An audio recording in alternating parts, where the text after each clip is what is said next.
Un panda chinois et cette semaine un cheval de la garde républicaine qui a pris la direction de Pékin en marge de la visite du président français. Des gestes, des cadeaux qui peuvent pour certains sembler anecdotiques, mais le sont-ils vraiment? Ils sont historiquement un élément du langage diplomatique. C'est ce que nous racontent Hélène Hugues et Julien Ababsa. Un superbe cheval de la garde républicaine offert par Emmanuel Macron cette semaine au président chinois. Un clin d'œil à la Chine qui offre depuis des siècles des pandas aux chefs d'État avec lesquels elle veut améliorer ses relations diplomatiques.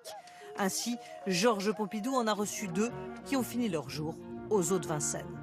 La diplomatie animalière, une tradition qui remonte à l'Antiquité et qui a repris une certaine vigueur sous la Ve République. Arrivé ce matin par avion, Un lionceau sur le perron de l'Élysée, cadeau du président malien Valéry Giscard d'Estaing en 1977.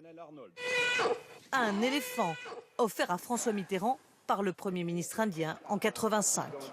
Plus récemment, François Hollande s'est vu offrir à Tombouctou un dromadaire en remerciement de l'intervention militaire française contre les djihadistes au Mali. Je l'utiliserai autant que je pourrai comme moyen de transport. Il a laissé l'animal sur place. La rumeur dit qu'il aurait fini en tagine. La France, elle, par tradition, offre plus volontiers des cadeaux non périssables. Argenterie, cristal, maroquinerie, accessoires de mode, bref, tout ce qui incarne le luxe français. D'abord, c'est le président de la République qui les choisit, ça a toujours été comme ça, mais on lui fait des propositions. Les propositions sont faites par son cabinet et le protocole. Des cadeaux le plus possible personnalisés, comme cette map monde frappée au lieu favori de François Mitterrand et qu'il a offerte à 47 chefs d'État. Mais jamais le prix exact du cadeau n'est communiqué, de quelques centaines d'euros à quelques milliers. Tradition française, là encore. En France, on estime que ce serait un manque de courtoisie diplomatique d'afficher le prix du cadeau reçu.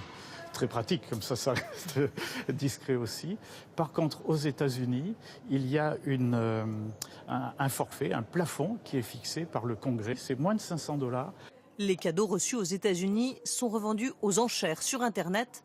En France, ils sont remis au mobilier national ou exposés dans des musées dédiés. Seul François Hollande a gardé un cadeau, son chien Philae, offert par le Québec.